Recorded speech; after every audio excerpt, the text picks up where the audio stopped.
উদ্দেশ্য হলো এই যে সুলাল মোহাম্মদ খান আজকে বিগত কয়েকদিন তাকিয়া যে সোশ্যাল মিডিয়ায় যে আপলোড দিচ্ছেন, উনি হচ্ছেন প্রথম ড্রাগস মাফিয়া এবং এই টিলাবাড়ি গ্রামের একজন ডিলার। উনি বিগত কয়েক বছর থেকে এই পাবলিকের যে মাল আত্মসাৎ করে যাচ্ছেন, এটার প্রতিবাদ নিয়ে আজকে আমরা এখানে একত্রিত হয়েছি এবং উনি অরিজিনাল ড্রাগস মাফিয়া এবং গরু চুর বিভিন্ন ধরনের এলিগেশন উনার উপরে আছে। কিন্তু উনি বিগত 2021 না 22 সালে আমার বড় ভাই আছেন, তার আপন কাকার তো বড় ভাই, উনি বলবেন যে উনি একজন নিরীহ মানুষ, উনি টিউশনি করাতেন এবং কিছু আয়ুর্বেদিক মেডিসিনের ব্যবসা করতেন। ওনাকে দিয়ে তার শ্বশুরবাড়ি হচ্ছে ধর্মনগর। উনি যখন এই ব্যবসা সূত্রে ধর্মনগর যাওয়ার পথে উনাকে বলেছে, উনার নাম কমরুল, উনাকে বলেছে যে ভাই দাদা আমার একটা ব্যাগ নিয়ে যান। উনি তো জানেন না এই ব্যাগে কি আছে না আছে, উনি জানেন না। ছোটো ভাই দিয়েছে, বড় ভাই নিয়েছেন, কিন্তু রাস্তায় উনাকে পুলিশ চেকিংয়ের সময় ওনার এই ব্যাগে, সুলালের দেওয়া ব্যাগে ড্রাগস পাওয়া গেছে। উনি 2 বছর জেল কেটে এসেছেন। ওনার বক্তব্য উনি তুলে ধরবেন সঠিক না মিথ্যা, কিন্তু উনি এখন এই ওনার যে 4-5 লক্ষ টাকা ক্ষয়ক্ষতি হয়েছে এবং গ্রামের অনেক মানুষের কাছ থেকে ধার নিয়েছে, আমার কাছ থেকে অনেক টাকা ধার নিয়েছে। এই তার বড় ভাই দুলাল মোহাম্মদ খান, উনাকে আমরা নালিশ করেছিলাম, কিন্তু গ্রামের মানুষে এই নালিশের ভিত্তিতে উনাকে কম্প্রোমাইজের জন্য অনেক হাঁটাহাঁটি করেছেন, যার ফলে উনি কম্প্রোমাইজ মানেন না। এবং এই যে কি বলে এটা, মানে একটা কন্টেনারের মধ্যে ড্রাগস থাকে, যখন ছোটো ছোটো বাচ্চাদেরকে উনি ড্রাগস বিক্রি আরম্ভ করেছেন, তখন গ্রামের মানুষ প্রতিবাদ করা আরম্ভ করেছে যে সুলাল তুমি এটা খারাপ কাজ করছো, বাচ্চাদেরকে ধ্বংস করে দিচ্ছ। তখন উনি গ্রাম থেকে চলে যান, গ্রাম থেকে সরিয়ে চলে যান। যাওয়ার পর থেকে আজ অবধি উনি একটার পর একটা ভিডিও আপলোড দিচ্ছেন এবং ভালো ভালো মানুষের নাম নিয়ে, কবির আহমেদ, জৈনুল হাজি, ফয়জুল হাজি, বিভিন্ন মানুষের নাম নিয়ে এবং DC, SP, additional SP, DSP, উনাদের পাতারকান্দি থানার ওসি, উনাদের ব্যাপারে উনি আলোচনা করছেন। পাতারকান্দি থানার ওসি ডাক্সের সর্দার নাকি উনি বলেছেন, আমরা সোশ্যাল মিডিয়াতে পেয়েছি। এই যে কালচারগুলা, আমরা গ্রামের মানুষ একত্রিত হয়ে আজ এটাই আসামের মুখ্যমন্ত্রী এবং কৃষ্ণবন্ধু পাল মহাশয় মন্ত্রী এবং পাতারকান্দি থানার ওসি এবং করিমগঞ্জ শ্রীভূমি, বর্তমান শ্রীভূমির জেলার প্রশাসনের এসপি মহোদয়কে সম্বোধন করে বলছি, এই ধরনের কালপিটকে যদি অতি সত্বর অ্যারেস্ট না করা হয়, তো গ্রামের মানুষ, সমস্ত মানুষ বিভ্রান্ত হয়ে চলে যাবে। বিগত 3 দিন আগে উনি এসেছেন একজন মানুষের ঘরে, শানু বলে, উনাকেও ধমকি দিয়েছেন, ওর কাছে রেকর্ড পর্যন্ত আছে। কি শানু তুমি বই পেয়ে গেছো বলে ওনার কাছে একটা মেসেজ পাঠিয়েছে, ও মানে তুলে নিয়ে যাব, এরকম করব, মেরা দিয়ে রেপ কেস করবো, বিভিন্ন ধরনের এলিগেশন লাগিয়েছেন। আমার এর মধ্যে শাম বলে একজন মানুষ, ও সাদুদ্দিন বলে একজন, উনাকে একদিন মেরেছেন, উনাকে এসপি দিয়ে বাড়িঘর ভাঙিয়ে দিবে বলে উনাকে হুমকি দিয়েছেন। এই ধরনের মানে গরিব মানুষের, নিরীহ মানুষের উপরে অত্যাচার চালিয়ে যাচ্ছেন। আমরা এই অত্যাচারকে অসহ্য ভেবে আমরা বিচার গ্রামের পঞ্চায়েতের মাধ্যমে চেয়েছিলাম যে এটা সমাধান হয়ে যাক, কিন্তু সমাধান হয় নাই। আজকে আমরা বিগত কয়েকদিন আগে আমরা ডিসিকে কমপ্লেন করেছি, সার্কেল অফিসারকে কমপ্লেন করেছি এবং সাপ্লাই সুপারিনটেন্ডেন্টকে কমপ্লেন করেছি এবং থানায় একটা এফআইআর করেছি। আমি অনুরোধ করব করিমগঞ্জের এসপি মহোদয়কে যে অতি সত্বর এই কালপিটকে অ্যারেস্ট করে মানে জেলের ভিতরে ভরিয়ে দেন, না হলে এই যে ছোটো ছোটো বাচ্চারা, 12-14 বছরের বাচ্চারা, কন্টেনার না কি একটা আমরা জানি না। আমি তো একজন কাপড়ের ব্যবসায়ী, আমাকেও ড্রাগসের সাথে জড়িত করেছেন উনি গতকালকে।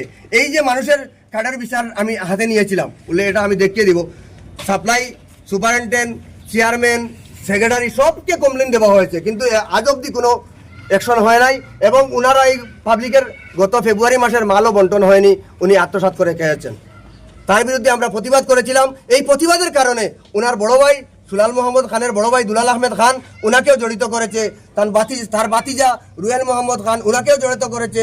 ফয়জুল হাজি, জৈনুল হাজি, এরা বিচারক ছিলেন, আমি একজন বিচারক ছিলাম। ও যতজন মানছে তার এই ব্যাপারে আলোচনা করেছিলেন, সবকে আজকে ড্রাগসের সাথে জড়িত করেছে সোশ্যাল মিডিয়াতে, এই ধরনের এলিগেশন। এখন আমার ওই দাদা, ওনাকে কে মাল দিয়ে পাঠিয়েছিল উনি বলবেন এটা মিথ্যা না সত্য।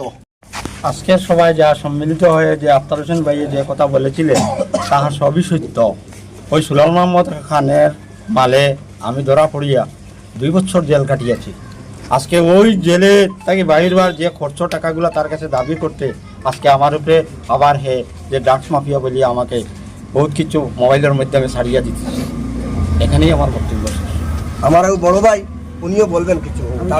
বলেছি আর আজকে কিছু হইতাম না এরপরেও হইয়ার তার কোনো নালিশ আইয়ারলে আমরা মাতিলেও আমরা হয়ে যাই মাফিয়া যে কোনো নালিশ দিলে আমি বড় হিসাবে আমার 100 বার নালিশ দিতে পারে নালিশ দিলেও মাফিয়া কবির গতদিন ওলা অনুবাদ আমার দেখাইয়া নিছে আইয়া নিয়া হয়েছে বাইরেও ডিলারি মানুষগুন আইসো নবীনটা তুমি সমাধান করে কইলাম তুই হয়ে ওয়াই আছে ডাক দে ও দুইকে ডাক দিছি ফোন করছে গেছে গিয়ারলে চাইছিলাম আমরা ও আমার শিবুচা সুনু আর শরীফদা এরার মালগুন রীতিমতো সুন্দর করে দিলে তখন আমরা বকাবকি করিয়া সাধুরে কুদাম পাদাম করিয়া অন্তাকি বাইরে আই গেছি কোনো কথা আমরা মানে না খালি নালিশ খেয়েও দিলেও আমরা ওই যে মাফিয়া তার বিরুদ্ধে মাতিলেও অন্য আর প্রশ্রয় দিলেও অন্যারে যদি প্রতিবাদ করিও বাদ হয়ে যাই আমরা ওটা করিস না হইলেও বাদ আর তার হইতাম কিতা ওটা তো সারা দুনিয়ায়ও জানোই ঘটনাটা সারা দুনিয়ায়ও জানোই বর্তমানে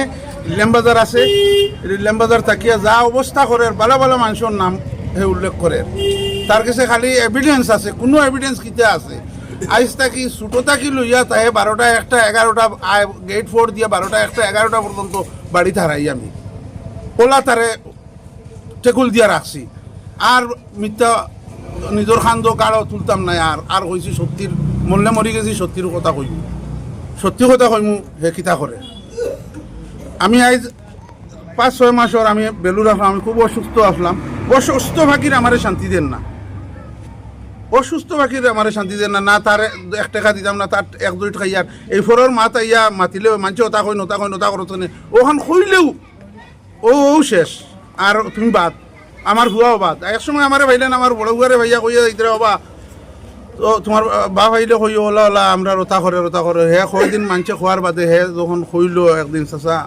আঙ্কুল ওলা ওলা ব্যাপার এই ইতাউরি রুয়া কইয়া তো বাদ অশ্লীল ভাষায় গালাগালি করিয়া তারে ওটা বহুত কিছু করছে হে এলে আমারে কইছে বাবা ওলা ওলা কইলাম তুমি কইলা এখানে আমি তো কইতাম মানে এর পরেও তারে সমাল দেবা জান না ওই ওটা করে ও আরেকজন দাদা আছেন ওনাকে বলেছে যে সুলাল মোহাম্মদ খান বলেছে যে আপনি আমার সঙ্গে আমার পেপারে থাকেন আপনাকে আমি মোটা অঙ্কের টাকা দেব এই দাদা ও তার হোল্ডার কার্ড হোল্ডার ওনার নাম মইনুল হক আমি টাকা দিব তুমি আমার পক্ষে থাকো মানুষকে বুঝাই রাখো মানুষের গন্ডগোল করুক না চাউলের ব্যাপারে ওটা কইছি আমি কইছি না তোমার টাকা আমি যাও না আর তোমার ব্যাপারে থাকতাম না তুমি 2 নম্বরই করবা আর আমি কি তাহলে মাঝিয়ে 2 কাম করতাম আমার নাম মইনুল হক আরো এই যে মানুষ উনি বলবেন কিছু কথা উনাকে যে এসপি দিয়ে যে হুমকি দিয়েছে এসপি দিয়ে ধরিয়ে নিবে বাড়িঘর ভাঙে দিবে একজন মহিলা লোক আছে উনি আসতে পারেননি উনাকে চর পর্যন্ত মেরেছে উনি সাপ্লাইতে গিয়ে কাঁদেছেন কেঁদে বলেছেন এবং ডিসিতে কেঁদে বলেছেন থানাতে কেঁদে বলেছেন কিন্তু এখন পর্যন্ত অ্যাকশন হয়নি যার কারণে এই খাদ্য সুরক্ষার যে আইন যেটা এটা ভারতের প্রধানমন্ত্রী লাগু করেছিলেন এবং দরিদ্র মানুষকে দিয়েছেন কিন্তু আমরা পাচ্ছি না এটাই আমাদের মেন উদ্দেশ্য ও তো বিগত ওই দেখুন বিগত 22/1/2025 ইংরেজি তারিখে আমরা সেক্রেটারি চেয়ারম্যানের কাছে কপি দিছি ও সাহেব এই কপি দেওয়ার পরেও মানে সবে পাইছেন এই কপি কিন্তু আমরা কোনো এখন দেখা যায় ফেব্রুয়ারির মাল আমরা নাই কিন্তু আমরা তারপরে আবার আমি নিজে এরারে সঙ্গে নিয়ে করিমগঞ্জ গিয়ে ডিসি কে কমপ্লেন দিয়েছি সাপ্লাই সুপারিনটেন্ডেন্টকে কমপ্লেন দিয়েছি আমার সাথে সব সম্পূর্ণ কপি আছে একটা যত জায়গায় আমি কপি দিয়েছি সবটি কপি আমার কাছে আছে আপনারা দেখতে পারবেন কিন্তু আজ অবধি কোনো অ্যাকশন হয়নি তাই আমি আসামের মুখ্যমন্ত্রী সর্বকালের সর্বশ্রেষ্ঠ মুখ্যমন্ত্রী যিনি বলছেন দুর্নীতি নাই টলারেন্স 0 টলারেন্স উনাকে আমরা বলছি আমাদের গরিবের যে চালগুলো আত্মসাৎ করছে বিগত লকডাউন থেকে দয়া করে উনাকে বলছি এই গরিবের চালটা উনি বন্টন যাতে করে দেন আমরা অতদিন থাকি বুঝার যে আমরা মানুষ তারা কাটি লেছে মানে সাপ্লাইয়া কাটি লেছে এখন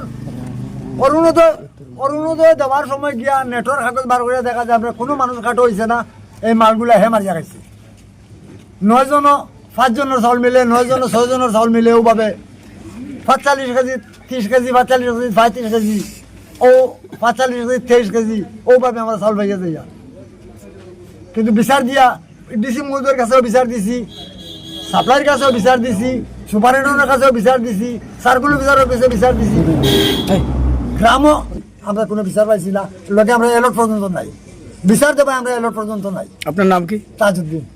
আপনি এই গ্রামের বাসিন্দা? ও গ্রামের বাসিন্দা, আমি তার কনজুমার, সোলাল মোহাম্মদ খানের কনজুমার। সেই ডিলারের কাছে কতজন কনজিউমার অনুমানিক রয়েছেন? হে যতদিন ডিলার পঞ্চায়েত তার কনজিউমার কতজন রয়েছেন এই ডিলারের মারফতে? 94 জন আমি জানছি যে 94 জন, 104 জন। 160 জন। সবাই কি হবে? এক অবস্থা, আজকে লকডাউনের পর থেকে এক অবস্থা। ফেব্রুয়ারি মাসের মাল কি আপনারা পাননি? নাই পাইছি নাই আমরা ফেব্রুয়ারি মাসের মাল পাইছো নি? আজকে সাপ্লাইয়ের কাছে গেছি, সাপ্লাইয়ে করে ফেব্রুয়ারি মাসের মাল মিলতো না। আমি বললাম কেলে মিলতো না, কর না এই মাসের মাল পাইবা, ফেব্রুয়ারি মাসের মাল পাইতে লেস হয়ে গেছে। আমি বললাম লেস হইলে কোর্ট উঠবে। এটা কে বলেছেন? Supply supply supply supply super cooperative কে বলেছে? কোঅপারেটিভর কাছে কইলাম যে কোঅপারেটিভর সেক্রেটারি যে সেক্রেটারি সাহেব আমরা চাউলটা পাইমনি, এখন চাউল এখনো আইছে না, সাপ্লাই আবার যাও। সাপ্লাই গেলে সাপ্লাই কই চাউল নাই।